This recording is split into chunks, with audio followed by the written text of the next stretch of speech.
Amen. Amen.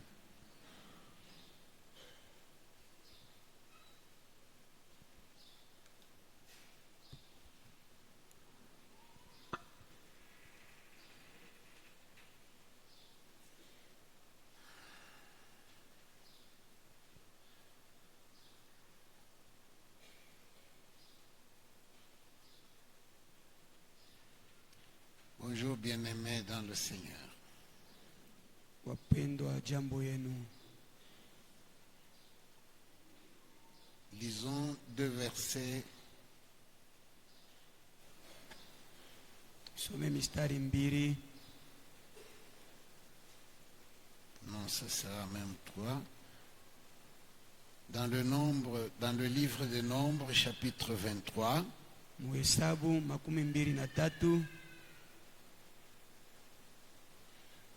Nous allons lire à partir du verset 20 Tasoma 20 jusqu'au verset 23. fika 23.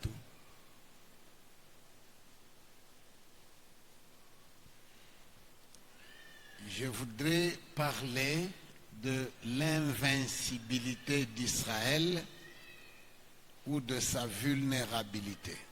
Napenda kusemea kukosa kushindwa kwa Israeli. Quand est-ce que Israël est invincible? Ni wakati kani Israeli habakuweze kumshinda. Quand est-ce qu'il est vulnérable? Na ni wakati kani alikuwa mzaifu. Quand est-ce que toi, un chrétien, tu es invincible? Ni wakati kani wewe Mkristo hauwezi kushindwa. Satan ne peut pas te vaincre. Shetani hawezi kukushinda. Les forces du mal ne peuvent pas te vaincre. Mawezo ya giza haiwezi kukushinda. Quand est-ce que wakati kani ta vie, maisha yako, ton commerce, biashara ta yako, famille jamaa yako sont invincibles? haiwezi kushindwa? Et dans quel autre cas Na wakati kani est-ce ngine que tu es vulnérable? ile On unashindwa? peut tout attaquer, tout saccager dans ta vie. Unaweza kushambulia vyote na kubiharibu. Donc il y a deux possibilités Kuma namna mbili pour toi, kwako, comme ce fut le cas pour le peuple d'Israël. vile kuyaka ya taifa ya Israeli. Il y a une possibilité Kuku faida pour que tu sois victorieux upate ushindi, et que personne sur la terre na hata mtu moja ne pa peut dunia te vaincre. hawezi Personne. hakuwezi kukuweza. Quelle que soit sa puissance Hata kwa na démoniaque, uwezo ya je ya il ne giza peut pas te vaincre. hawezi kukushinda. C'est dans quel cas? Ni mwakati kani? Dans quel autre cas Na mwakati kani ingine est-ce que tu deviens vulnérable? ile unakuya teketeke. N'importe quoi, Kyote kyote, n'importe qui mtu wote wote peut te faire tout ce qu'il veut, anaweza kukufanya kyote peut anataka, attaquer tes biens. kushambulia mbintu Alors, yako. dans laquelle des situations Mumambo kani nous voulons étudier cela un peu tunapenda kuifunda mbele à kidogo la lumière du texte qui est dans le livre des Nombres. mumwangaza ya ile shine C'est l'histoire du prophète Balaam ni historia ya nabii Balaam avec le roi Balak. na mfalme Balak. Cela s'applique strictement à nous aujourd'hui. Iko nafanikia kwetu leo hii. Lisons dans le livre des Nombres Tuisome Muhesabu au chapitre 23 23 de 20 à 23. kuanzia pa 20 kufika pa 23. 1, 2, 3, 4. Lisons.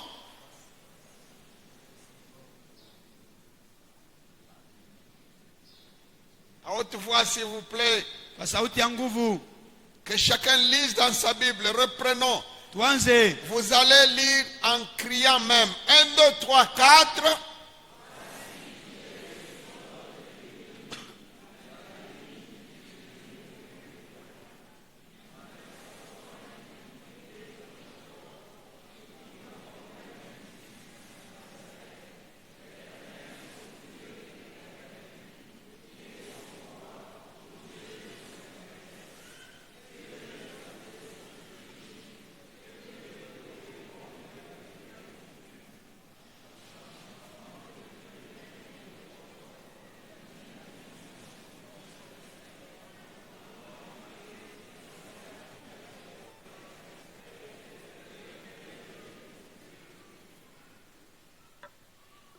Amen. Maintenant, je vais lire tout seul. Sasa nitasoma mwenyewe. Voici, j'ai reçu l'ordre de bénir. Il a béni, je ne le révoquerai point. Il n'aperçoit point d'iniquité en Jacob. Il ne voit point d'injustice en Israël. L'Éternel, son Dieu, est avec lui. Il est son roi, l'objet de son allégresse. Dieu les a fait sortir d'Égypte. Il est pour eux comme la vigueur du buffle. L'enchantement ne peut rien contre Jacob, ni la divination contre Israël. Au temps marqué, il sera dit à Jacob et à Israël quelle est l'œuvre de Dieu. Amen. Amen. Amen. Voici d'où vient cette petite histoire. Huku kunatokea hii hadithi.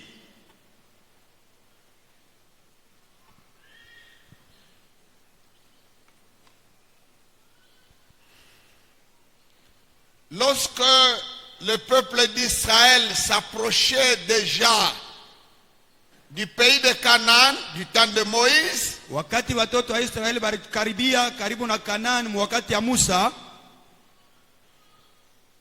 avant de traverser le Jourdain, kabla ya kutambuka Yordani,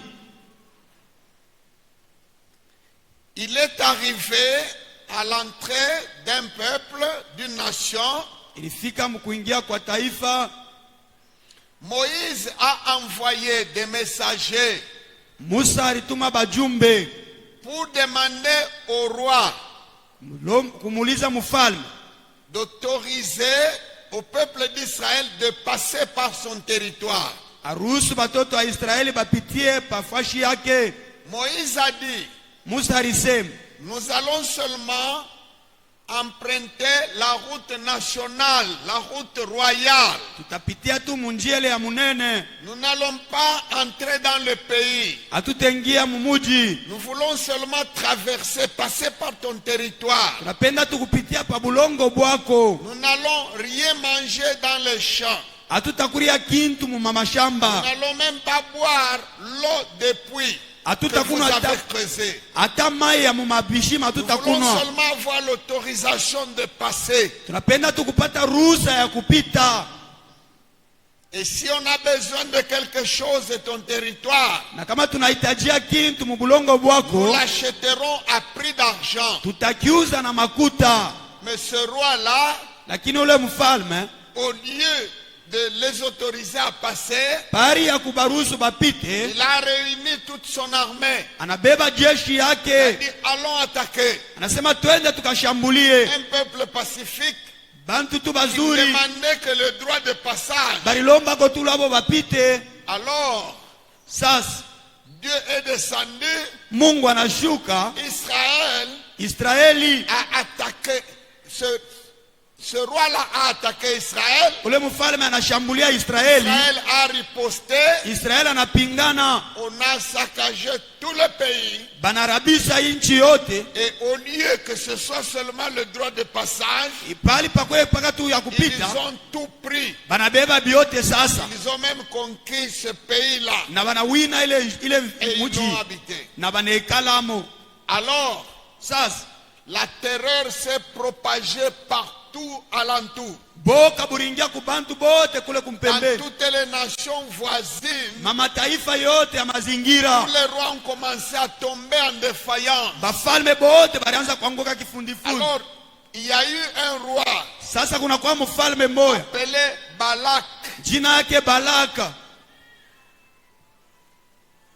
Il a eu peur alikuwa na de boka ce qui s'est passé avec l'autre là. ya bile bilipitikana na ule Il a mmoja. dit, ce peuple qui vient, Anasema aba bantu beko nakuya. Il broute tout sur son passage. Beko nakuya byote munjia yabo. Rien ne lui résiste. Hakuna kintu ataki moki kuna pingana naye. Il arrive près de moi. Kama manafiki. Il va tout tuer. Ataua Il bote. va nous tuer. Atetu. Il va prendre notre pays. Na atabeba inchi yetu. Que faire? Tutafanya nini? Alors, il a eu une idée. Sasa alipata kwa akili moya. Il y avait quelque part Kulikuwa fashi moya. un prophète de Dieu Nabii wa Mungu. appelé Balaam. Jina yake Balaam. Je veux qu'on ne se trompe pas sur le compte de Balaam. Minapenda tushidanganiwe pa fashi ya Balaam. Quel que soit le terme utilisé pour le qualifier, Atale matamko banatumia njoo kuonesha kile yeko. Balaam, fils de Béor, mwana wa Beor, était serviteur de Dieu, alikuwa mtumishi wa Mungu. du Dieu très haut. Mungu wa Et mbingu. c'était un puissant prophète. Na alikuwa nabii wa nguvu. Il travaillait avec Dieu du tic au tac. Alianza kutumika na Mungu vile nafai.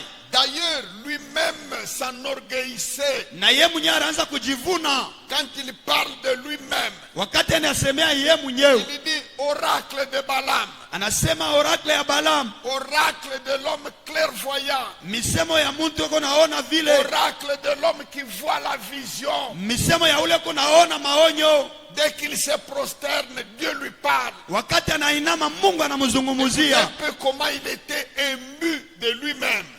Ona vile anaanza kujivuna mwenyewe. Tout ce que Balaam disait Bila biote Balaam anaanza kusema. se réalisait de la part de Dieu. Ilianza kufanike kufuatana na mapenzi ya Mungu. S'il prononce quelque chose sur ta vie, Akisema kintu pa maisha yako, ça va se réaliser. kitafika vile vile. Si par exemple, Ni kwa mfano, il lui venait de dire ilimufikiaka kusema, qu'aujourd'hui, kusema leo, avant le coucher du soleil, kabla yua yanguke, on va t'enterrer. Ça batakujika, va se réaliser. itafanika vile. C'était comme ça ce prophète-là. Ilikuwa vile ule nabii. C'est ça qui faisait que Na ile ilianza kufanya, il était très ému de lui-même. alikuwa wa kujivuna kwa ye mwenyewe. Oracle de Balaam, Misemo ya Balaam, fils de Béor, mwana wa Beor, en Mésopotamie. mu Mesopotami. Amen. Amen. Amen. Ce prophète-là Ule nabii jouissait d'une grande renommée dans tous les pays alentours. balimujua fashi yote mwile mamiji ya karibu. Les rois louaient ses services. Bafalme banaanza kumubeba.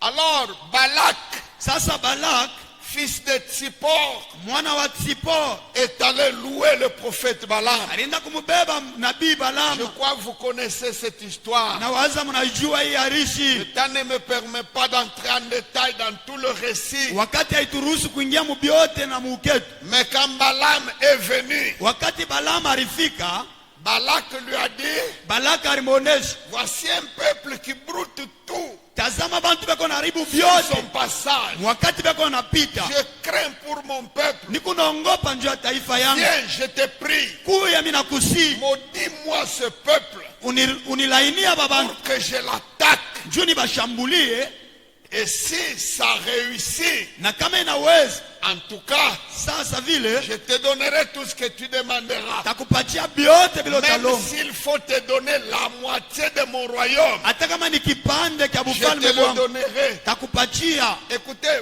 vous, serviteurs de Dieu, Mushikie mwe batumishi ya Mungu. vous, prophètes de l'Éternel, We nabii wa Mungu, qui avez des dons de la part de l'Éternel, kuna mazawadi ya kutoka kwa ne Mungu. vous laissez pas louer, Ushiache bakubebe, ne vous laissez pas louer ushiache bakubebe. pour aller prester Juu ya kwenda kutenda, pour une rémunération. juu ya bakuripe, Vous serez comme Balaam. utakuya sa Balaam.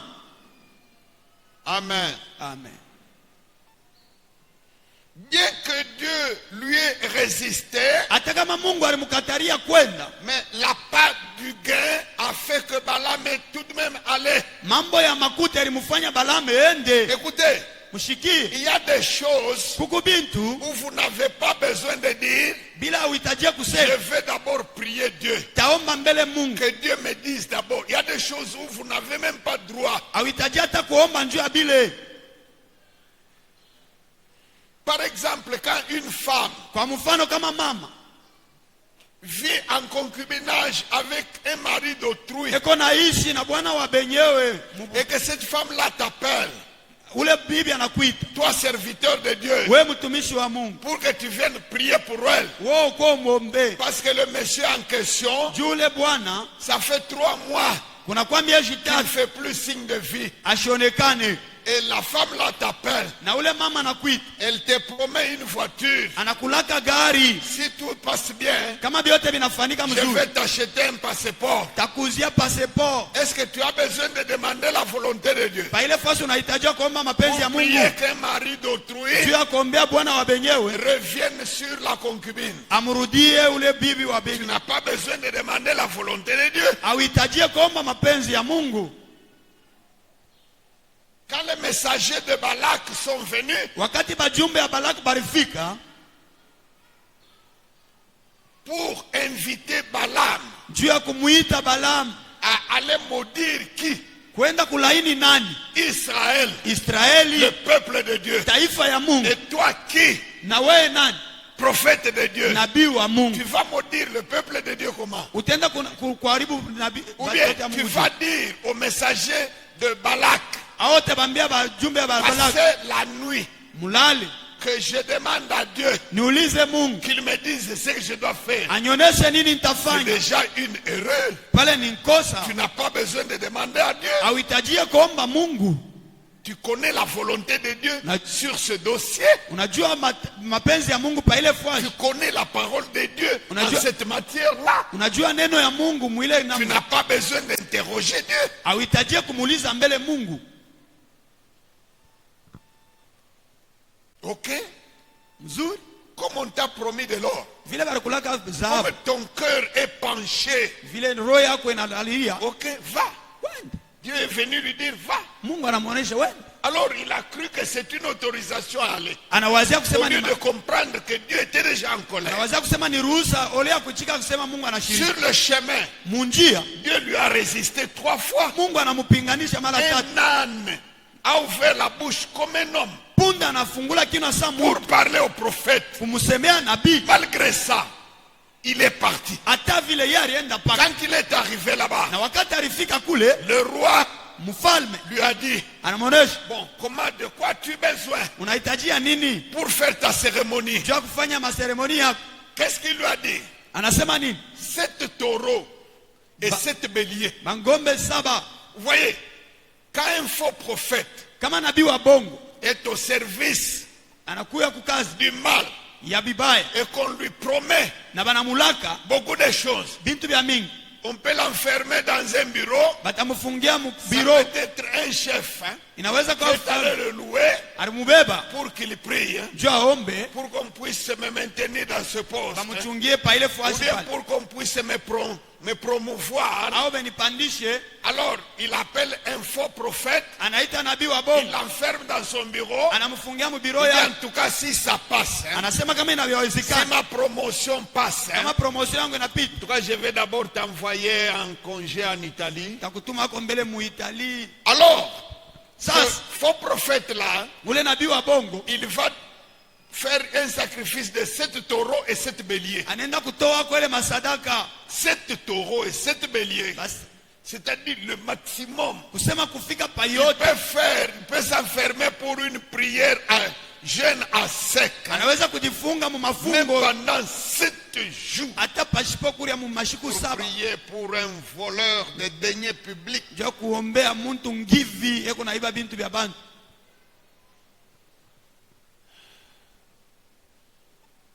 7 taureaux et 7 béliers. Batoro 7 Il a essayé anapima sur le mont Pisgah, pa sur kilima le fulani, mont Baal-Péor. pa kilima Il kingine, a essayé sur toutes les montagnes là, ça ne passait pas. anapima kubilima vyote Il haviwezekani, essaie de lancer les malédictions. anapima Mais kutupa sa ko laana, bouche prononce des bénédictions. lakini kinywa yake kiko Mais nasema il baraka. voulait dire quelque chose comme ceci. Alipenda kusema ko bintu zaidi, Que ce peuple tombe en défaillance. aba bantu banguke kifundifundi, Qu'ils abandonnent les armes.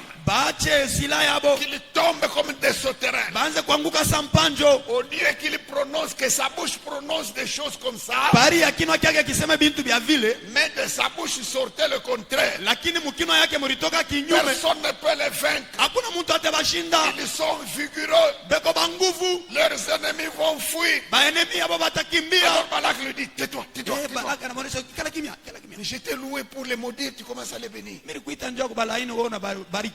Balaam lui dit, bon, essayons de changer un peu de montagne. Hein. Balaka ase Je crois que tubarikishe cette kwa montagne n'est pas bonne.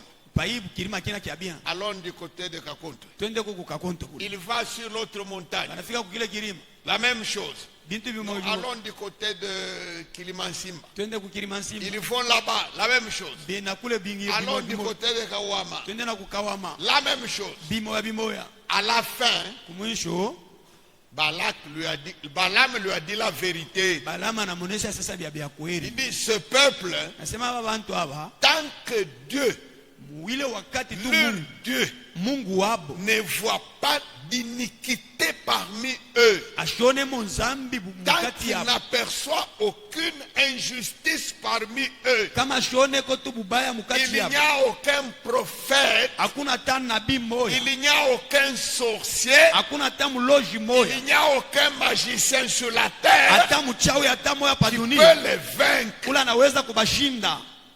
Amen. Tant qu'ils n'auront pas enfreint la loi de leur Dieu, Kama baribu sheria ya Mungu tant wabo. qu'ils n'auront pas abandonné les préceptes de leur Dieu, Kama bache mangizo ya Mungu wabo. tant que leur Dieu leur sera favorable, Kama tu Mungu wabo eko na bangaria yako tu na mancho il mzuri. n'y a personne sur la terre Hakuna muntu hata moya qui pa peut dunia. vaincre ce peuple. Kula anaweza kushinda ile taifa. Balaam lui a dit ça à la fin. Balama anamuonesha ile kumwisho. C'est un peuple qui s'élève comme une lionne. Ni taifa iko na shimama saa Il simba ne se mwanamke. couche pas tant qu'il n'a pas dévoré sa proie et bu le sang. Aya lala kama yakuri ya nyama yake au Leur kuna Dieu damu. est avec eux. Wa milele ko pamoja nabo. Il est pour eux comme la vaillance du buffle, Eko sang nguvu comme la ya bifle. vigueur du lion. Sang nguvu ya shimba. La divination ne peut rien contre eux. Hata bionesho habiwezi La kufanya kintu kwabo. sorcellerie ne peut rien contre eux. Buloji habuwezi kufanya kintu kwabo. Écoutez-moi un peu, peuple de Dieu. Mushikie ko mbele taifa ya Est-ce que Mungu. ces paroles Hii ne meneno nous condamnent pas, nous, aujourd'hui, haitukumu dans leo ce shie. siècle? Muiba leo shie haba. Est-ce que ces déclarations formelles Hii misemo ya kawaida du faux prophète Balaam ya nabii wa bongo ne Balaam nous interpellent pas? haitukumbushe. J'ai comme l'impression Naanza kuwazia que c'est déjà réalisé sabi inaweza pour kufanika cette génération. mui wakati La malédiction qui est en Deutéronome 28, laana ile mu Deuteronome 28 où il est dit, mule inasemwa même le bruit d'une feuille agitée ataka makelele ka vous mpepo fera fuir. itamikimbisha. La Bible dit, je rendrai le cœur de ce peuple pusillanime, Biblia inasema mitafanya tremblant, roho ya haba peureux. ya boka iko ya Même le boka, bruit d'une feuille agitée hata makelele tu ya kariani vous fera fuir. itamikimbisha. Est-ce que cela ne s'est pas déjà réalisé Bila maintenant? biafanika ko tu leo hii, Même au sein de l'église, hata mukati ya kanisa, même une feuille agitée hata ka mpepo fait tu fuir. ikeko na kimbisha. Amen. Amen.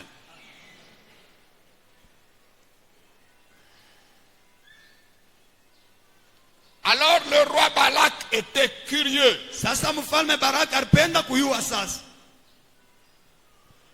Et il a dit, dans ce cas, Anasema sasa muvile qu'est-ce qu'il faut faire nafai kufanya nini pour les rendre au Dieu devant leur Dieu? juba muhuzunishe Mungu wabo?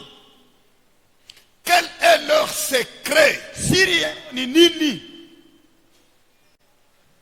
C'est la même procédure que Dalila avec les Philistins. Ni njia moya moya na Dalila na Bafilistini. Qu'est-ce qu'il faut faire Kufanya nini pour que Samson ne soit pas invincible? juu Samson ashindwe? Quel est son secret? Siri yake ni nini?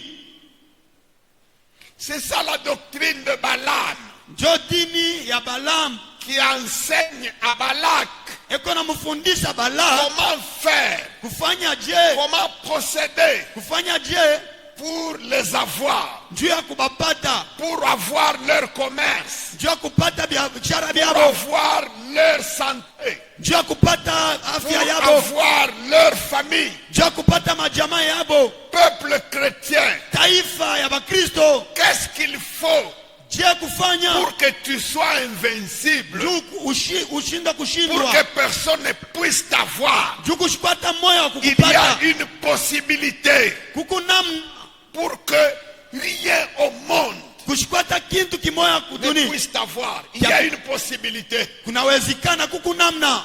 Amen. Nous chantons ces choses-là. Tukunaimba bile bintu, Celui qui est à moi est plus fort que celui qui est dans le monde. uleko ndani yako anashinda ule kumudunia. Nous chantons beaucoup d'autres choses Tukunaimba bintu bingine vya mingi, et nous scandons des slogans. na tukunasema kama slogan, Nyata Satan, kanyanga kanyata. shetani mina Alors kanyanga, que celui qui vous terrasse, na niye njo kuna miharibu, et ça fait rire dans le monde du diable. na bikuna chekesha mulimwengu ya giza. Pourtant, le prophète Balaam a dit, Nabii Balaam alisema, ce peuple-ci, maintenant c'est de vous que je parle. sasa ni mweni kunaseme, Ce peuple-ci, aba bantu aba, tant que Dieu ne voit rien de pénible, kama Mungu ashioneko kintu kibaya, tant que Dieu ne voit aucune iniquité dans ta vie, kama Mungu ashone bubaya mu maisha yako, même si ta propre mère hata kama mama yako est muzazi la présidente cosmique, je ne dis pas internationale, cosmique, dans tout le système solaire, c'est elle la présidente de tous les sorciers. ye njo anatawala baloji bote ba Même si mulimwengu yote, c'est elle qui t'a mis au monde, hata kama ye njo alikuzala, elle ne pourra rien contre toi. hawezi kintu. Même si ton propre père Hata kama baba yako est le magicien, le plus magicien, ye njo mchawi wa bachawi, il ne pourra rien. hawezi kukufanya kintu, Il ne peut attaquer ni ton intégrité physique, hawezi kubambata afya yako ni ta vie sociale et familiale, au jamaa yako ni ton patrimoine, au bintu yako, même le moindre de tes biens hata kako kakintu kako kakalo sera couvert par l'assurance du ciel. itafunikwa na uwezo ya mbingu. Mais comment se fait-il qu'aujourd'hui, Sasa nafanika je leo, même ce qu'il y a dans ta bouche, les sorciers peuvent te l'arracher? kila kiku mkinwa yako balozi Même wanaweza ce qu'il y a kukutosha, déjà mis dans ta bouche. kila unaweza kuweka deja mkinwa yako. Comment se fait-il que Inafanika je quand ta tante dit abatako waka, et c'est vrai, abatako waka, kama sangaji yako anasema on ne va pas te marier, c'est vrai, on te prendra comment pas se mariage. fait-il aujourd'hui Inafanika je leo que ta vie physique, maisha yako ya mwili, ta vie matérielle, sociale, familiale, économique maisha yako yote est gérée inachungwa par le moindre des serviteurs du diable? na tubantu tu tuloko twa shetani? Comment expliquer ça? Bikunafanika je? Je l'explique Minaifasili en 3 points. manukta tatu. Amen. Amen. 3 points et je termine. Manukta tatu na minaishi.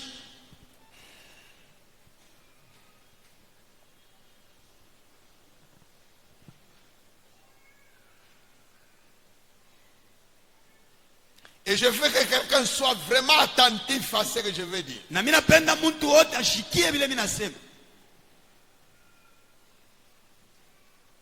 Et dès que je dis, Na kama minasema, tu passes à la pratique. unapita kutenda.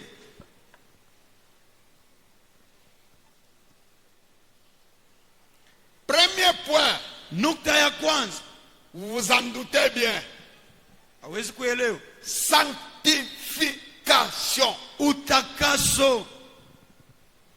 C'est le premier point qui fait que Ni nukta ya kwanza inafanya personne kuchukua hata mtu ne mmoja peut t'avoir. hawezi kukupata.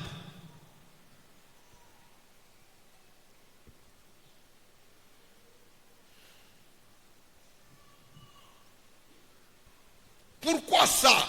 Juu ya nini ile? Parce que voici comment Dieu a créé l'homme. Sababu njoo hivi Mungu aliumba mtu. En lui-même, Ndani yake l'homme n'est rien mtu, et il n'a rien. mtu ashina kintu tena ashina na kintu. Dieu a créé l'homme Mungu aliumba mtu pour qu'il soit toujours akuye paka connecté à Dieu mwenye kulamata kwa Mungu et qu'il soit toujours na akuye paka dépendant de Dieu. mwenye kuongozwa na Mungu. C'est ça le plan. Njoo ile ilikuwa matengenezo.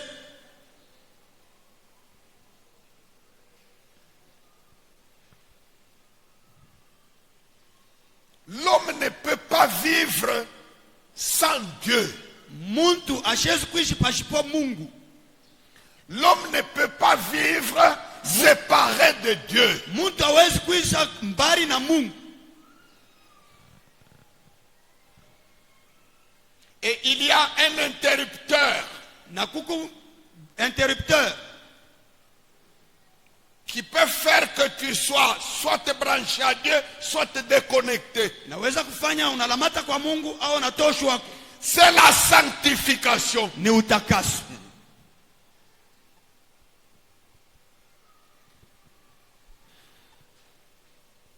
Prenez par exemple, Bebe kwa mfano, quelqu'un voudrait t'avoir, muntu anapenda kukupata, mais il n'y parvient pas. ashiwezi. Il te tend des pièges, des sortilèges. Anakuteka miteko, Il n'y arrive pas. ashiwezi. Comment peut-il faire pour t'avoir finalement? Atafanya je akupate? Il peut par exemple venir te cracher au visage Atakwata kukutemea mbele mate et t'insulter gratuitement. na kukuchambula tu bule. À la minute là, Mwileo dakika inafuata pale, tu t'énerves. unashirika, Tu es traversé par une rage. unapitiwa na C'est dans kasirani. cette minute-là précise Na mwile wakati ile moya moya ile qu'il peut te cueillir comme un fruit mûr. anakupata saa tunda Dès bivu. que tu t'énerves, Kama unashirika, dès que tu es traversé par la colère, kama unapitiwa na kasirani, tu es séparé de Dieu. unachana na Mungu, Tu es privé de la protection de Dieu en ce moment-là. unachana na mapenzi ya Et Mungu il peut pale, t'avoir. na anakupata.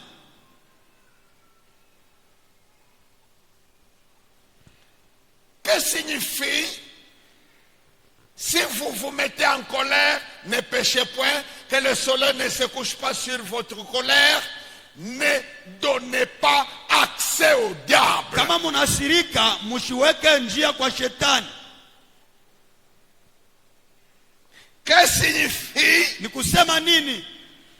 il sera impur jusqu'au soir, le soir il se lavera dans l'eau et il sera pur.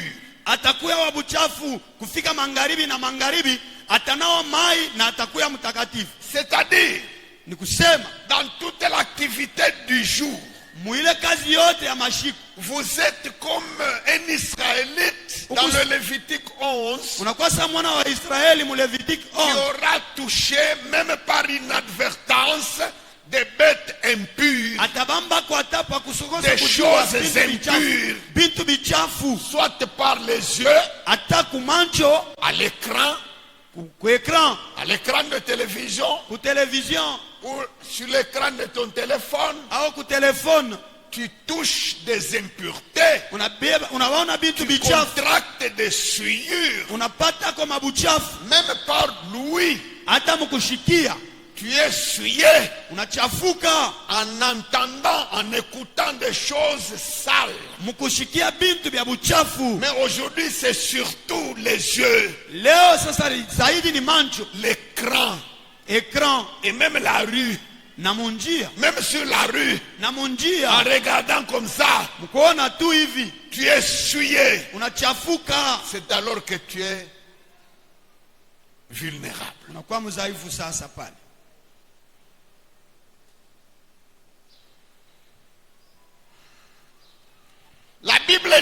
Biblia inasema heureux ceux qui ont le cœur pur, heri wenye mioyo safi, car ils verront Dieu. sababu watamuona Mungu.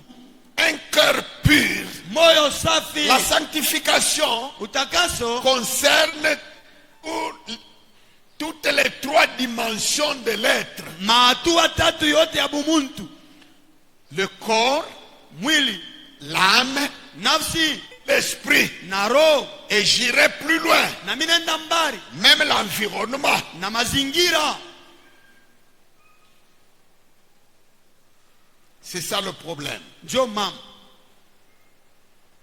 Tu sais que même une simple photo, unajua kusema hata picha tu hii, même une simple image ornementale dans ton salon hata picha hii ya kutengeneza tu musalon yako qui est au mur iko kukibumbashi, peut ouvrir des portes naweza kufungula milango. alors que toi tu es pur. Wewe uko mweupe, Dans ta conduite, mwenendo tu yako es saint. uko mtakatifu, Mais dans ta maison, lakini munyumba yako il y a une image kuku picha qui fait que ikunafanya on peut attaquer toute ta maison. wanaweza kushambulia nyumba Ta yako, santé, afya yako, les membres de ta famille, bamemba ya jamaa yako, ton commerce, biashara à byako, cause seulement d'une photo qui est dans ta maison, juu tu ya picha yako munyumba yako, à cause d'un objet qui est dans ta valise, juu ya kintu kiko muvalizi yako, que tu as même déjà oublié,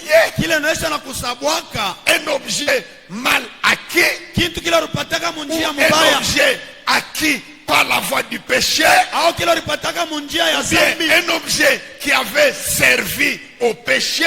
au kile kilifanyishaka zambi, La présence d'un seul petit objet kintu tu kimoya tu te rend souillé. kinakufanya uchafuke, Et dès que tu es souillé, na ukachafuka, n'importe qui mtu wote wote peut te faire n'importe quoi. atakufanya byote byote, Tu deviens vulnérable comme un ver de terre. unachoka, unakuya tusa Toi qui kilulu, étais invincible comme Israël, urukuya washipa kushindwa sa le Israeli, roi Balak peut t'avoir. Balaka atakupata sasa.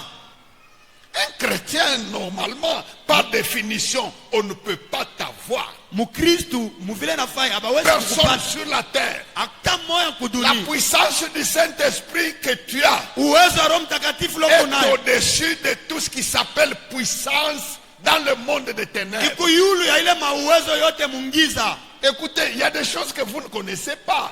Shikia kuku bintu bila ujue. Tu acceptes Jésus, Unamwamini tu Yesu, reçois la puissance du Saint-Esprit, tu commences à parler en d'autres langues. unapokea uwezo wa Roho Mtakatifu, unasoma Il n'y lugha a zingine. aucun magicien, aucun féticheur sur la terre Hakuna mchawi qui a hapa ce dunia niveau-là de puissance. ule kuna Que ile toi, tu uwezo as. ile wewe uko Ça nayo. n'existe pas Anako sur toute la terre. dunia yote mshimu. Mais alors comment est-ce qu'on arrive à t'avoir? Sasa binafanyika je bakupate? C'est simple. Ni kiepesi. Ta robe là, Kanjo yako ile, ton maquillage. ile makiyaji yako. Pour le moment, j'ai constaté beaucoup de cas. Hapa mimi naanza kupata bintu vya mingi Le cosmétique, vya kudipenda. le talc là pour la beauté des femmes, Ile poudre ya baba ya c'est bamama devenu terrible. inakuwa ya kawaida. Et personne ne peut convaincre nos sœurs Hakuna à mtu abandonner ces choses. anaweza kubaweza bamama na badada kuacha bile bintu.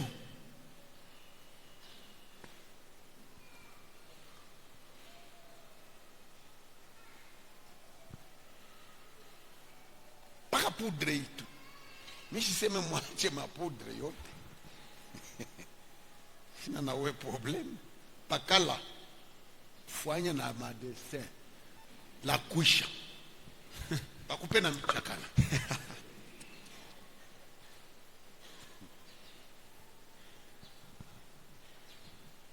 Dernièrement, il n'y a même pas 2 semaines, Hapa yapita hata majuma mbili kumkongo huko. dans tout le groupe des enfants qui sont sorciers, que le Seigneur est en train de délivrer ici, Mubinkunji hapa batoto hapa Mungu yako naokoa. il est arrivé un jour, Fika siku moja il Mungu. n'y a pas longtemps, Hapa yakaba tu. il n'y a pas un mois, Hapana mwezi le moja. Seigneur a fait des miracles. Mungu anafanya kwa miujiza. Les enfants ont été délivrés, beaucoup d'entre eux. batoto balifunguriwa. Mais quelques jours après, Mashiku kiloko bote barudia tena mbuloshi. bote tena no. Bote. Alors qu'est-ce qui se passe? En priant, le Seigneur a ouvert une brèche.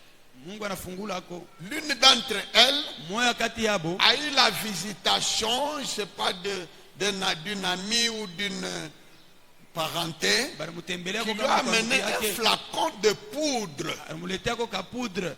Baneri paka la bote. Et la même nuit, bote mchanda.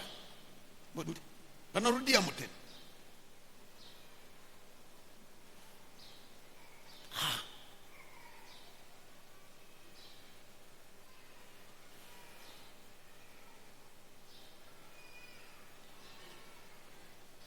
Par définition, en tant que chrétien, Mukristu kwa kufasili il n'existe pas une puissance hakuna uwezo au-dessus de la puissance que tu as.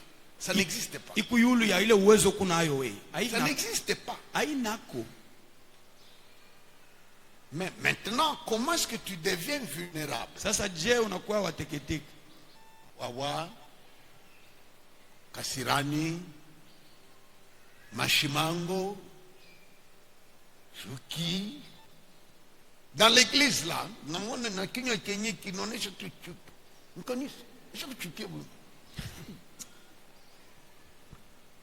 Wa vile hata mnamuombea.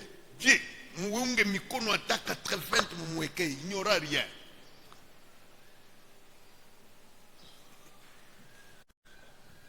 Et si dans le monde des ténèbres, quelqu'un veut avoir Na ulimwengu wa kuuza d'avoir sans beaucoup de formalités. ulimwengu wa kuuza, kama mtu anapenda kupata atakupata.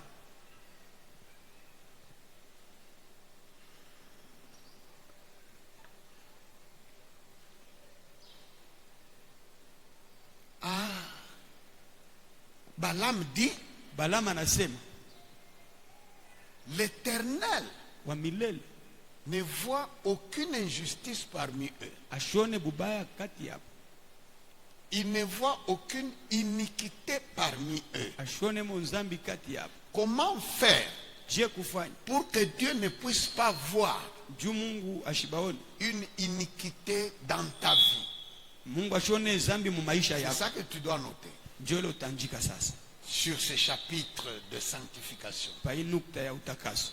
Tu dois impérativement, Inakufai chaque soir, kila magharibi avoir une douche spirituelle, kunawa ko te mai ya kiroho, laver dans le sang de Jésus. kunawa ko mudamu ya Obligatoire. Yesu, Il faut éteindre les télévisions, kujimisha matelevision, éteindre les téléphones, kujimisha telefone, se mettre devant le Seigneur, kwenda mbele ya Bwana, observer la journée telle qu'elle a été. kuangalia shiku vile likuya Quelque part là, pale fashi aujourd'hui, leo. ce que j'ai dit Bile- à l'autre là, vers 11h, c'était un mensonge que j'ai dit par inadvertance. Vile milisemea bilikuwa vya Seigneur, bongo. pardonne-moi ce mensonge. Bwana unirumieko.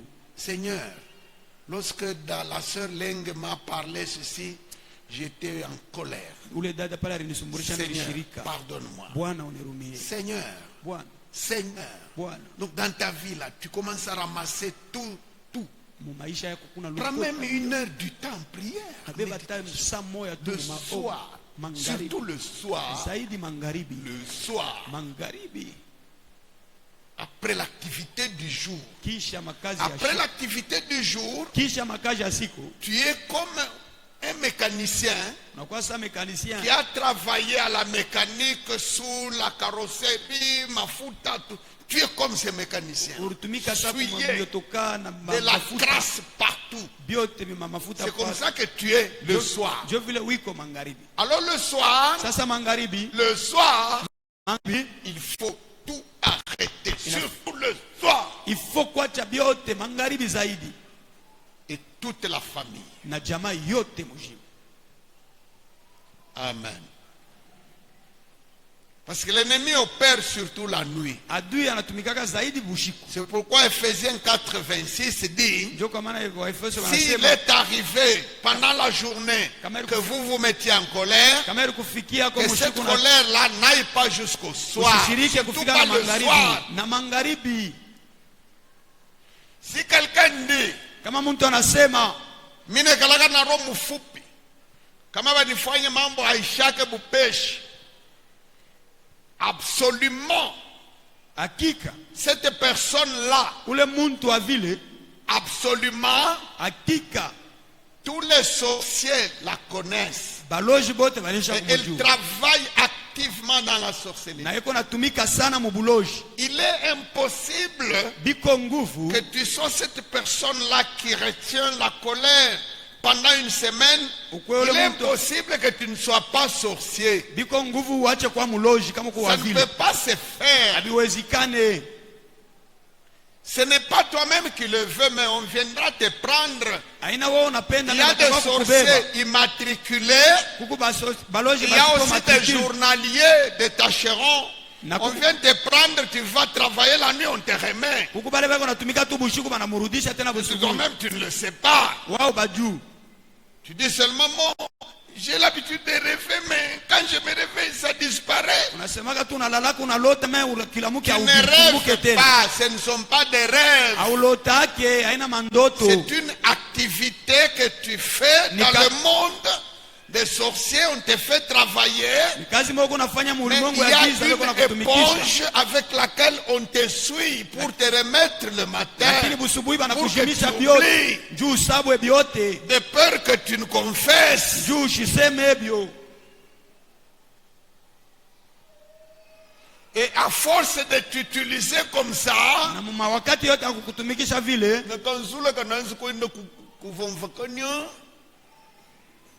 et tu commences à oublier, naanza kusabwa, perdre de mémoire. naanza kupusabwa sabwa tu sana. Aishi mémoire tangu badaanza kukupanguza kila siku Kila kwa siku. loji busubuhi. Inaanza kuchuyuka. Tu commences à oublier. Anasabu paka pale. Et puis bubishi ateko natoka mkufanya kintu pale pale atabisha nguza.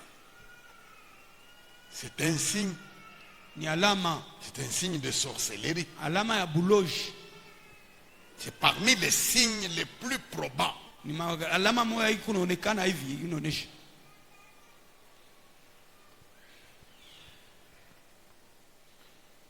Sanctification Utakaso dans ta conduite. mwenendo yako, Sanctification takaso dans ton cœur, dans tes pensées. moyo wako, mawazo yako, Sanctification takaso dans ton environnement, dans ta Mazingira chambre, dans yako, ta maison, dans munyumba, ton sac, dans musaka ta yako, valise, muvalizi yako, dans tes fréquentations. mubaloko natembelea, Tu seras inattaquable. abataweza kukushambulia, Te feront la guerre, batakupikanisha mais ils ne vita, l'emporteront pas sur toi. lakini abatakuwina. Le bain du sang de Jésus chaque soir, Damu ya Yesu kila magharibi.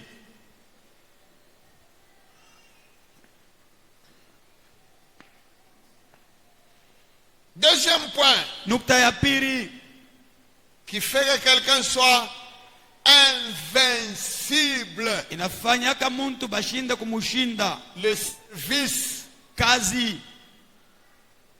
service du Seigneur. kazi ya Bwana. Amen. Sur cette question, Paifash il y a des gens qui se trompent. kubantu beko nedidanganya. Le Seigneur te veut dans tel service, Bwana nakona mukazi fulani, mais toi tu te mets dans un autre, toujours du Seigneur. wewe kunenda mwingine paka ya Mungu. Tu ne seras pas invincible. Bitawezekana bakushinda. Il faut être Inafai kuya là où le Seigneur t'attend, pale Bwana iko na kuchunga, là où le Seigneur te veut, pale Mungu anapendelea au ukuye, poste pafwashi où il t'affecte. pale anakutuma.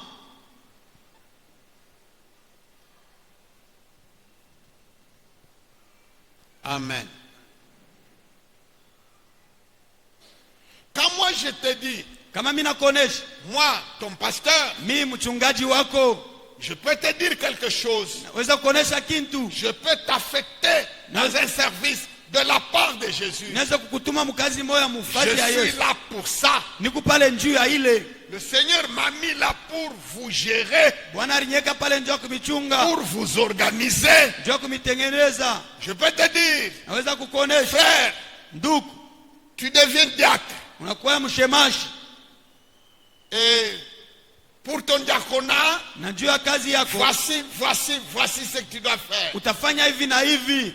Tu sais, quand je te dis comme ça, Najua kama nakuonesha au ciel, on prend acte dans ton dossier. na kumbingu bananjika À vile partir de ce que moi j'ai dit, kupitia vile milisema.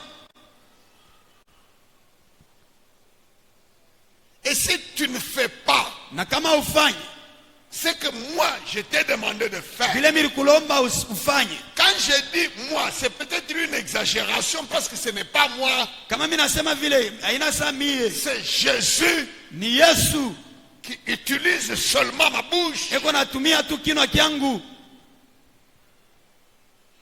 Et quand on t'a affecté dans tel service Na kama bali kutuma mkazi fulani et que tu ne le fais pas, na auifanye, n'importe qui muntu wote peut wote te faire n'importe quoi. atakufanya kyote kyote. Même la chemise que tu portes là, on peut te la prendre par Na le ile corset. shemizi ile unavuala banaweza kukubeba hayo.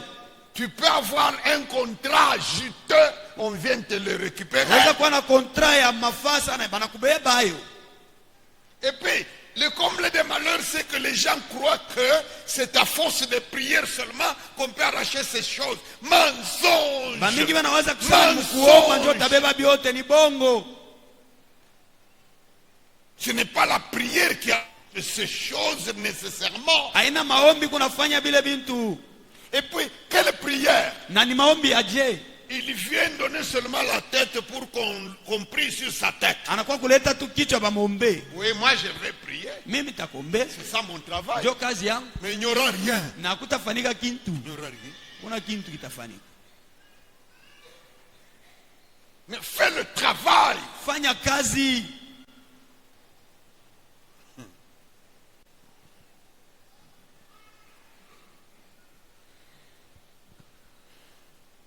Un jour, nous étions en train de parler avec quelqu'un d'autre, Siku moja tunaanza kusumbula na muntu moya avec une équipe de gens, na kundi moya bantu au sujet d'une certaine personne dans notre église ici. Je ne vais pas la citer. juu ya muntu moya mkanisa yetu. Sitamtaja. Je disais que Nilianza kusema si le Seigneur kama Bwana n'arrivait pas à bénir cette personne-là, ashikumubarikake yule muntu, moi j'allais remettre ma foi et mon ministère en question. mimi nilianza milifia kuweka mambo yangu ya butumishi munani. Selon la façon dont elle s'adonne, Kuona vile anaanza kutumika avec tout son cœur, avec dévouement. na roho yake yote na nguvu yake yote. Je peux même hausser le ton, Minam Fokker. Tout ce qu'elle va faire, c'est de pleurer et se repentir. Ile atafanya ni Et kulia non na pas kutubu s'enfler d'orgueil. au hapana kuvimbana. Mais moi, le Seigneur m'a mis devant vous. Pourquoi? Mungu alinyeka mbele yenu njua nini? Pour vous chouchouter même quand vous ne faites rien. Jua kumitapa hata kama ufanye No. bitu. Hapana.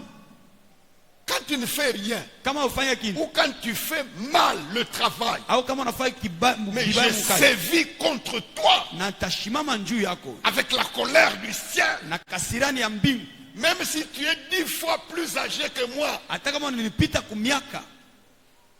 mais c'est ça mon travail, Jo kazi yangu pour te remettre kukurudisha dans le chemin de la bénédiction. munjia ya Je dois baraka, te gronder, takufokea même si tu es une femme mariée. hata kama banesha kukoo kumama wa kundo.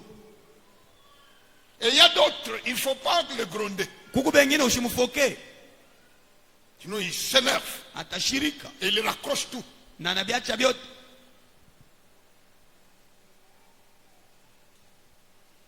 Quelqu'un qui fait le travail que Dieu attend de lui. ule mtu anafanya kazi ile Mungu anachunga kwake et qui le fait bien. na anafanya mzuri. Il ne faut pas dire que tu fais bien. Usiseme ke unafanya mzuri. C'est moi, ton Mimi. pasteur, Mchungaji wako qui doit dire ça. ndio anapaswa kusema vile. Si ton travail, Kama kazi yako, si ta façon de travailler kama namna yako ya kutumika fait que je dois toujours me plaindre, inafanya paka nianze kuriakana, c'est qu'au ciel aussi on se plaint. sema kumbingu na kobe kuna Attends, riakana mkazi yako. Mais si tes prestations me mettent à l'aise, Kama me kazi donnent yako de la joie, iko nipatia furaha, cette joie-là que je sens quand je te vois, ile furaha niko nashika kama nakona, ça va au ciel. iko naenda kumbingu.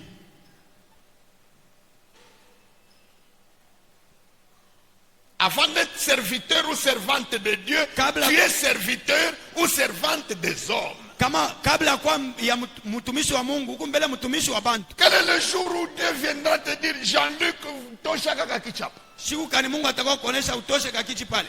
Dieu va mettre ça dans mon cœur, dans mes pensées, je vais te parler. Mungu atenyeka hayo muroho au mawazo Si tu utakusemea. obéis, tu as obéi à Dieu. Kama unatii, unamtii Si Mungu. tu n'obéis pas, tu n'as pas obéi à Dieu. Kama haumutii Mungu. Je suis là devant vous, Ni de la kumbe- part de votre Dieu, Niko mbele yenu de kupitia la part Mungu de wetu. ce Jésus-là qui vous a sauvé. Kupitia Yesu wele C'est alimiokoa. celui-là qui m'a mis devant vous comme Dieu- capitaine, Ndio aliniweka mbele yenu sa kumiongoza. comme chef d'équipe. C'est tout.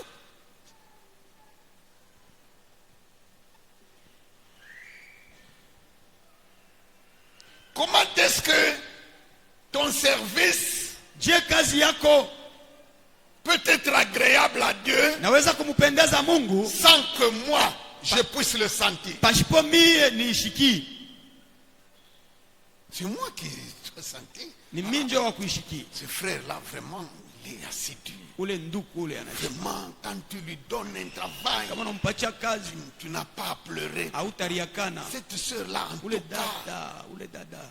Donc, ces sentiments-là que j'éprouve, Ile kazi ninashikia. quand j'évalue ton service, hein, Ninapima kazi yako. cette satisfaction-là que moi, ton frère, Ile je furani sens, kunashikia mimi nduku yako. ça, c'est ça qui va au ciel. Joy kunaenda kumbingu.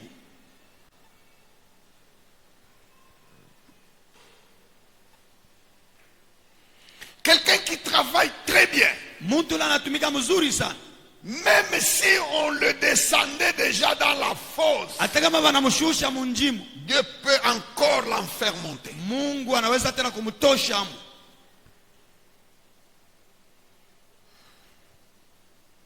Ézéchias, le roi Ézéchias, Mfalme Ezekias son temps était arrivé wakati yake ilifika, et Dieu lui annonçait qu'il allait le prendre. Ce n'était pas par la colère, non. Mungu alimuonesha kusema C'était un atamubeba. bon roi. Haikuwa yake Et la mort d'un tel homme, selon la Bible, elle est agréable à Dieu. Na kifo Dieu cha ule prend mtu plaisir wazile. à la mort du juste. kifo kia mtu wa vile Comme Mungu alikubali. Ezekias. Saa Ezekias, Alors Dieu a envoyé le prophète Esaïe pour l'avertir Mungu alituma nabii Isaya njoo kumuonesha qu'il allait le prendre pour aller jouir de son repos. kusema Il avait kama beaucoup kumubeba. travaillé et bien travaillé. Alitumika sana na mzuri sana. Alors pour qu'il ne le prenne pas à l'improviste, Dieu lui a dit d'arranger ce qu'il y a à arranger dans la succession, dans le royaume, dans la famille. Mungu alimuonesha Avant atengeneze que je ne koti le yote prenne. kabla ya kumubeba. Mais Ézéchias avait encore du goût à la vie. Lakini Ezekias alipenda tena kuishi Il hivyo. n'était pas encore rassasié de jour. Ashikujibeko maisha. Et il a dit à l'Éternel, Alimuonesha wa milele, souviens-toi que j'ai marché devant ta face. kumbuka ako militembea ako Dieu a mbele yako. dit, il n'y a pas de problème. Mungu alisema kuna mambo. Si tu veux, je t'ajoute encore 2 jours. Ukipende nitakuongeza tena mashiku. Et il lui a ajouté. Na alimuongezea.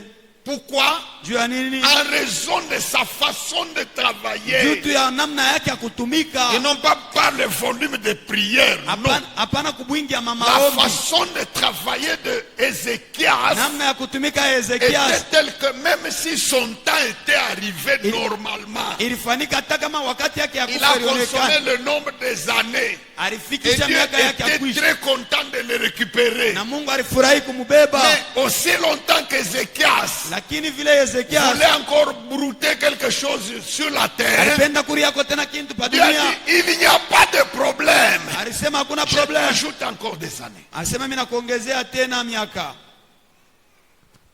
Amen. Amen.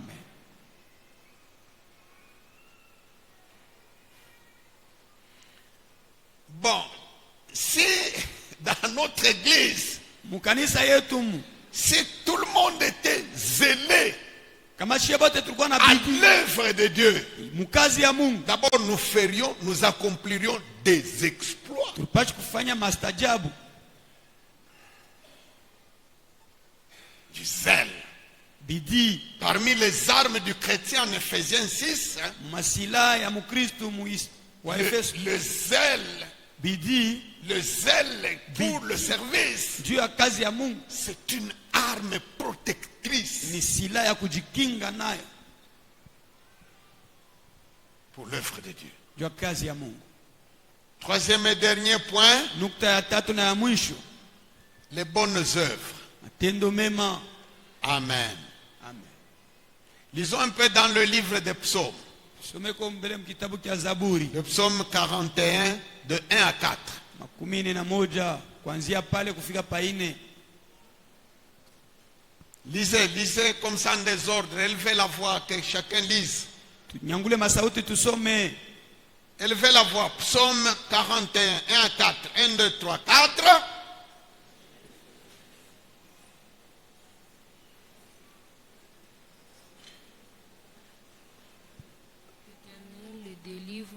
L'Éternel les garde et lui conserve la vie. Il est heureux sur la terre et tu ne les délivres pas au bon plaisir de ses ennemis. L'Éternel les soutient sur son lit des douleurs. Tu les soulages dans toutes ses maladies.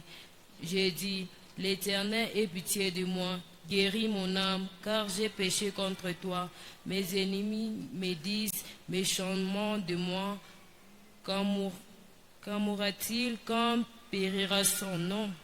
Si quelqu'un vient me voir, il voit...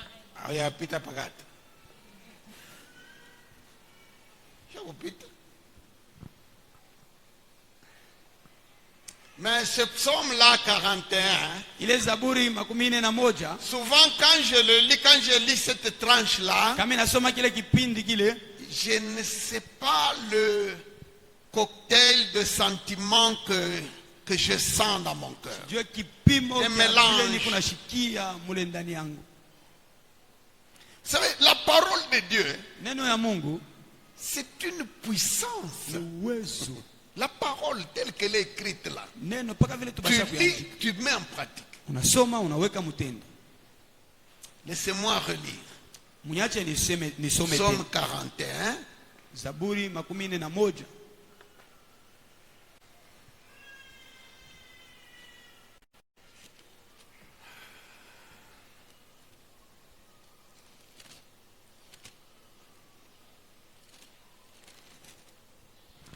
heureux celui qui s'intéresse aux pauvres.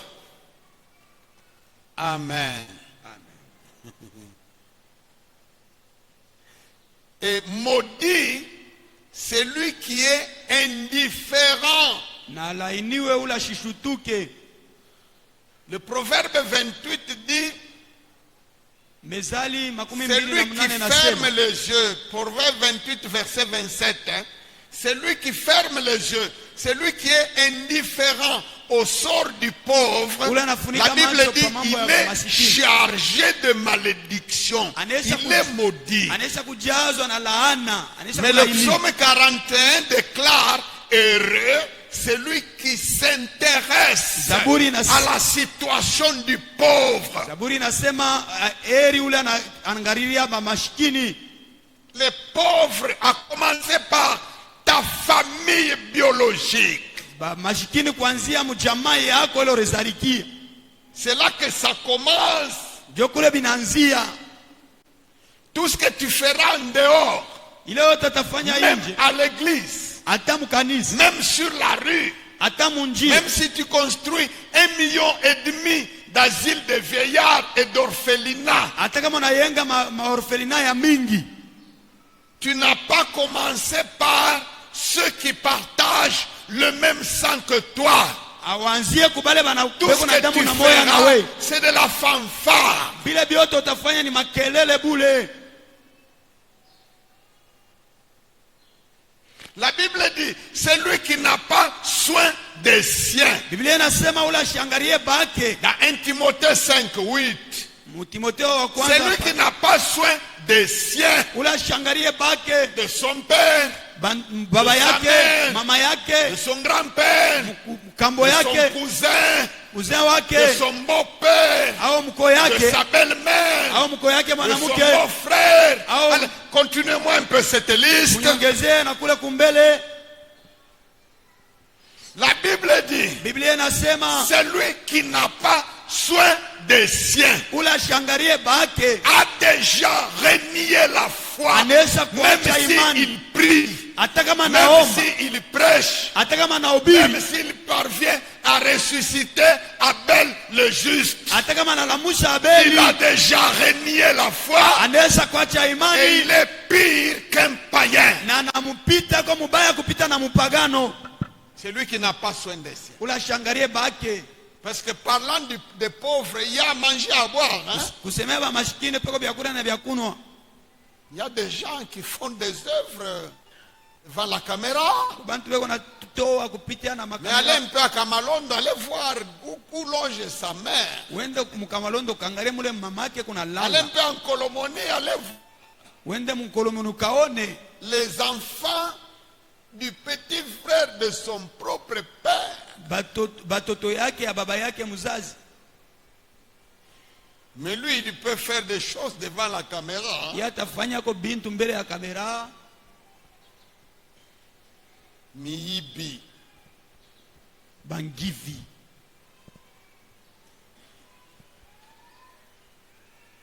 Ça, ce n'est pas s'intéresser aux pauvres. Ila ina kuangakia mashikini.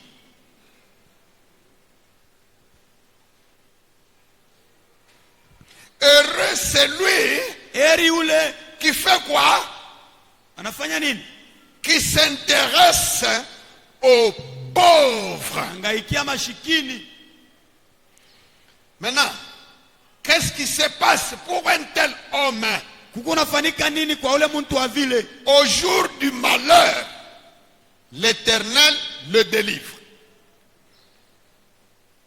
Au jour du malheur. Siku ya ole, Le malheur l'atteindra. ole Tout le monde. tamupata. La Bible dit, le malheur atteint souvent le juste. Asema ole napataka paka Mais batakatifu. l'Éternel l'en délivre toujours. Lakini wa milele kupaka na batosha mupaka. Paka.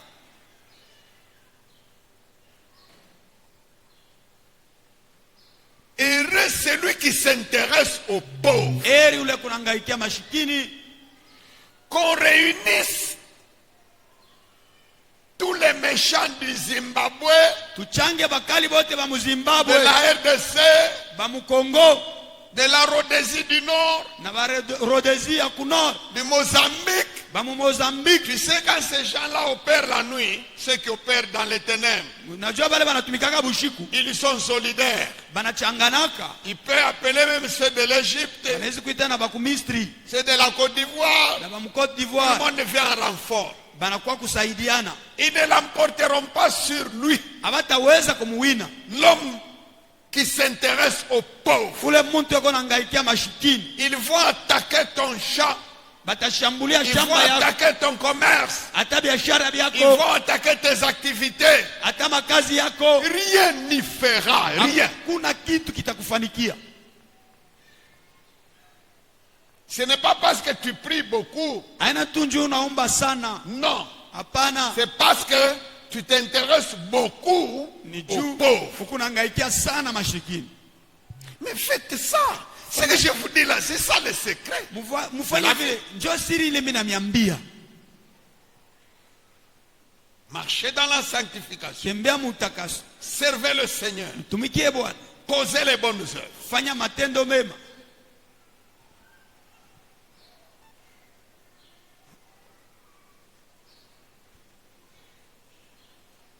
L'Éternel le garde et lui conserve la vie le garde. wa milele anamuchunga Et puis, il lui conserve la vie. na mchungia maisha. N'allez pas réciter comme ça. Oh, il est dit, même les cheveux de votre tête sont comptés. Arrêtez-moi un peu ça. Munyachie mbele le makelele ya Est-ce vile. que nous ne mourrons pas? Atukufwe. Est-ce que les chrétiens ne meurent pas? Bakristo abakufwe. Est-ce que les serviteurs de Dieu ne meurent pas? Batumishi abakufwe. Avant l'âge. Mbele ya miaka.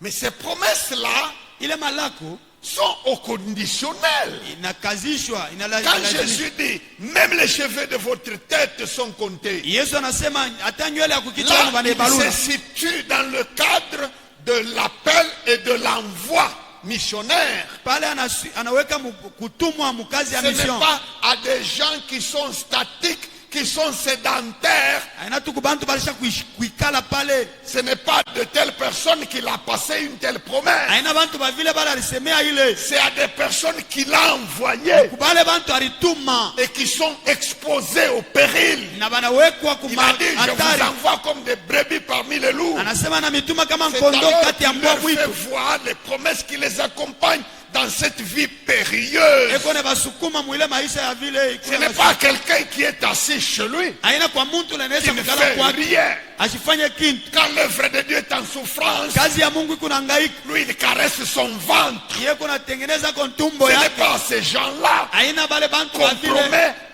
l'invulnérabilité, Bale beko na laka kukosa kushindwa. l'invincibilité. C'est pas à toi. Aina kwako C'est wewe. à des gens que Jésus appelle et qu'il envoie. Ni kubale bantu Yesu anaita anatuma. C'est à des gens Ni kwa bantu qui soutiennent le malheureux. beko na saidia bale benye ole. Ah, je comprends. Minaelewa. Je comprends pourquoi Minaelewa njua nini? les apôtres qui étaient à Jérusalem Mitume balikuwa ku étaient Yerusalemu. considérés comme des colonnes. Balikuwa sa Quand makoloni. Paul est venu leur exposer à la censure son ministère, Wakati Paulo alikuwa kubambia bila alifanya, ils ont insisté sur la soutenance des pauvres. banamwambia mambo ya kusaidia mashikini. C'est aussi un truc pour la protection dans le ministère. Kazi njoo ya ukingo muhuduma. Un ministère comme celui de Paul Huduma saa ya Paulo avait besoin ilistahili d'une forte protection. kukingwa kwa Et sana. parmi les secrets, Na siri ya munene, Pierre, Jacques et Jean lui ont dit, n'oublie pas les pauvres. Petro na Yohana na bale wengine banamuonesha usisabu ya mashikini. Et Paul a dit, Na Paulo dès anasema qu'ils m'ont dit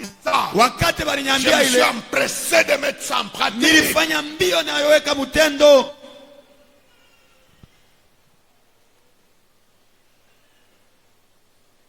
Heureux celui qui s'intéresse aux pauvres. Eri ule anangaikia mashikini.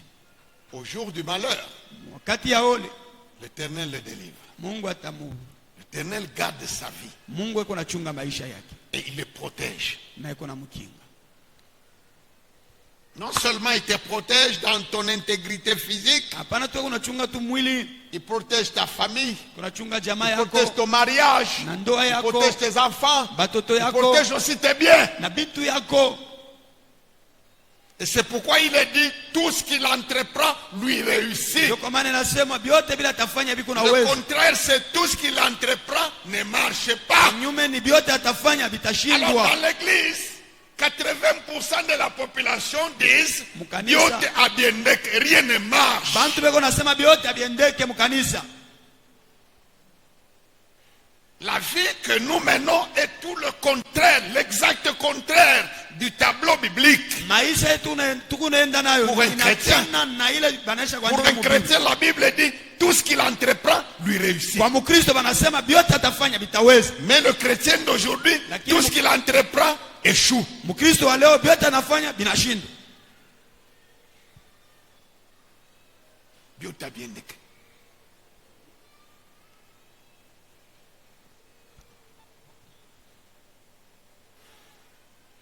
Il est heureux sur la terre. Iko heri pa dunia. L'homme qui s'intéresse aux pauvres est heureux sur la terre. Ule kunangaikia mashikini iko heri pa dunia. Et tu ne le livres pas au bon plaisir de ses ennemis. Na shimutoe mu mikono ya adui. Il y a des ennemis, Kuko ba adui, il y a des gens kuko bantu qui, s'ils apprennent que tu es tombé, kama wanashikia kusema unaanguka, tu es mort, unakufa, ils seront traversés par des émotions de joie, batafurahi sana. des ennemis sans cause. Adui pasipo mambo. David dit, ils sont devenus plus nombreux que les cheveux de ma tête. Daudi anasema wanakuwa Ceux mingi qui en kupita na veulent nywele à yangu. ma vie. Bale bako natafuta maisha Mais la yangu. Bible dit aussi, Na Biblia inasema l'homme qui s'intéresse aux pauvres, ule kunangaikia mashikini, Dieu ne l'abandonne pas au bon plaisir de ses ennemis. Mungu ashimwache mu mikono ya adui yake. Amen. Il y a des ennemis qui veulent que ton mariage s'arrête. Adui yako banapenda ndoa yako ishi. Il y a des ennemis qui veulent que ton travail s'arrête. Bale bako napenda kazi yako Il imalizike. y a des ennemis qui veulent que tu meurs. Bale bako napenda ukufwe. Il y a des ennemis qui veulent que tes enfants ne prospèrent point. Bale bako napenda batoto yako Il y a bashendelee. des ennemis. Kukupa adui. Mais pour l'homme Lakini kwa qui Mungu s'intéresse aux pauvres, ule konangaikia mashikini, Dieu n'abandonne pas la vie d'un tel homme Mungu ashachake maisha à ya la mtu wa vile merci de ses ennemis. mu mikono ya badui yake. Donc ce n'est pas seulement le jeu de prière, Kusema haina paka mambo ya c'est malombi, une vie qu'il faut mener. ni maisha yale nafai kufanya. Amen.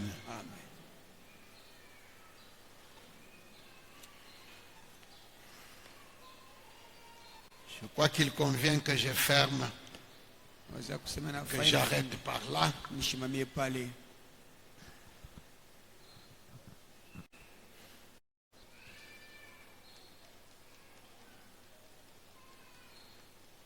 Balaam a dit, Balaam alisema ces gens, aba bantu tant que Dieu ne voit pas une faute, kama Mungu asione monkosi. une faute c'est quoi?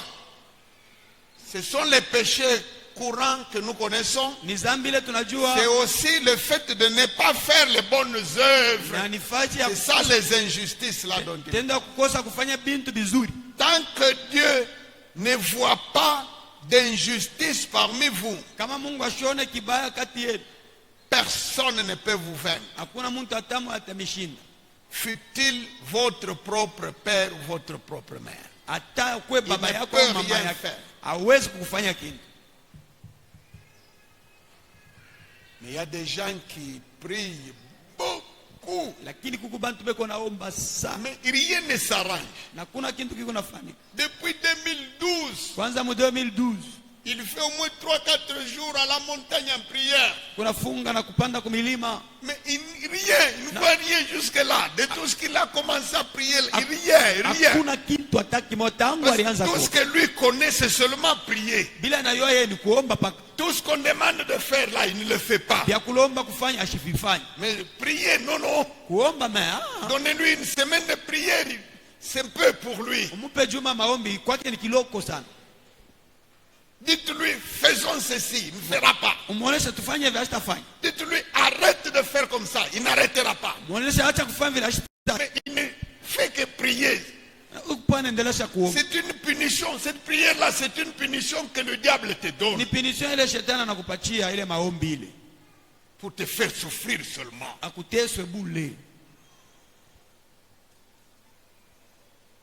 Arrange ta vie Tengeneza maisha yako et fais maintenant beaucoup de prières, tu verras. na ufanya sasa maombi ya mingi utaona.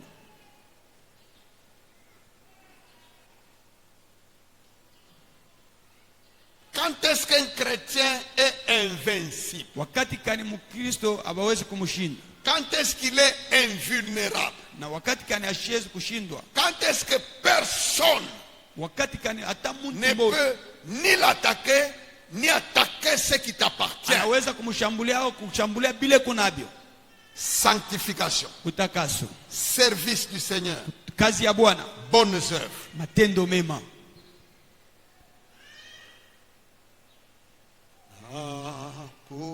Kuhitaji Yesu Mwokozi wangu mwema, sauti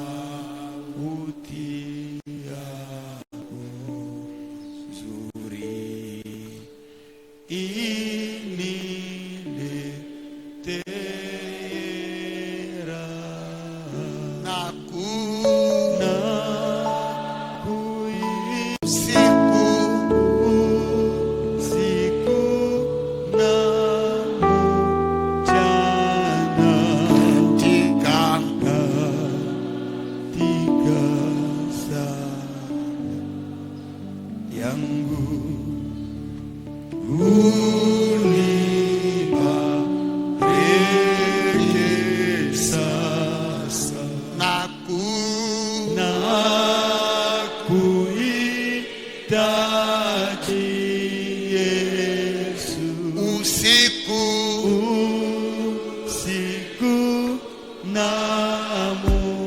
mchana katika sala yangu unibariki sasa na kuita Bwana Yesu usiku na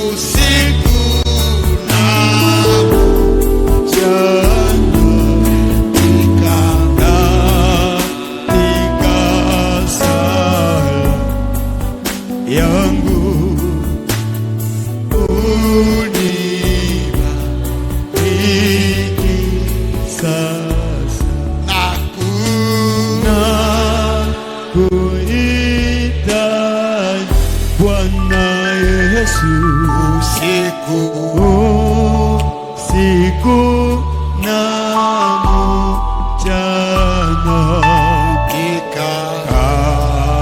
katika sala yangu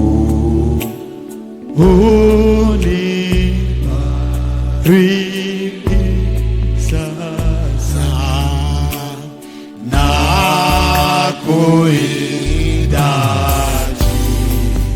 Yesu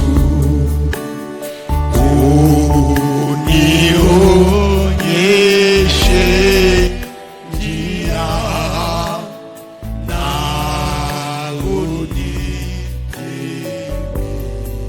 unitimizie ahadi za neema na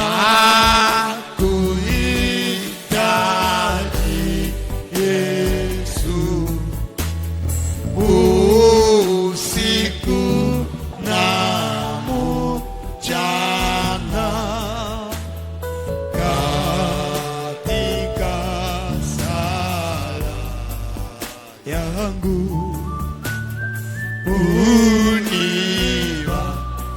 unibariki sasa na kuhitaji Bwana Yesu usiku na mchana katika sala yangu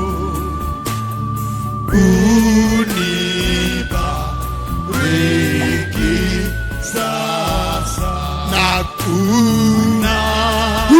kuhitaji Bwana Yesu usiku na mchana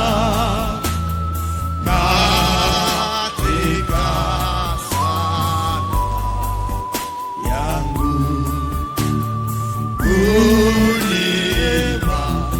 unibariki sasa.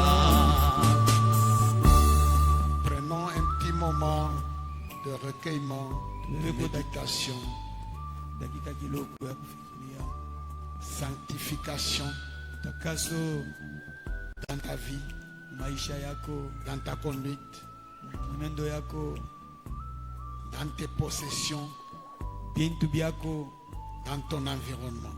mazingira yako.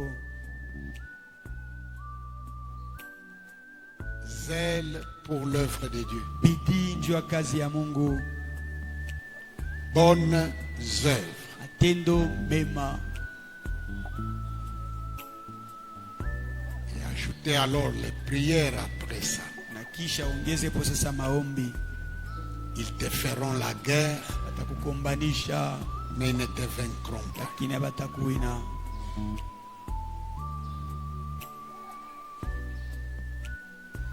Si tu as été vaincu, Kama ulishindwa, peut-être tu as ouvert une brèche. sababu pengine ulifungula njia moya, Peut-être tu as présenté des faiblesses ulionyesha udhaifu dans la sanctification, mutakaso ou bien dans le service, au mukazi ou bien dans les bonnes œuvres, au matendo mema ou bien dans les prières. au maombi.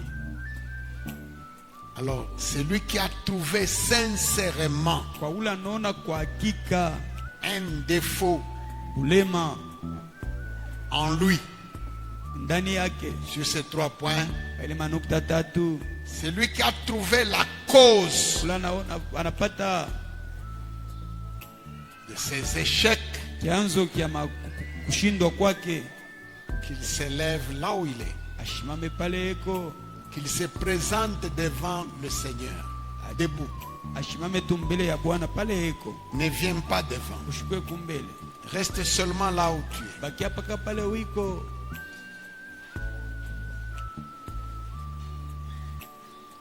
Le geste là que tu viens de faire Ile tendo natoka kufanya signifie que tu te présentes devant Dieu. kusema unajipresente mbele ya Dis Mungu. Seigneur, me voici. Sema mie huyu J'ai trouvé une faiblesse naona budhaifu dans ma vie. maisha yangu, Aide-moi. unisaidie. Sans toi, Bila wewe je ne peux pas m'en tirer. mishitaweza. Donne-moi la force. Nipatie nguvu. Prions.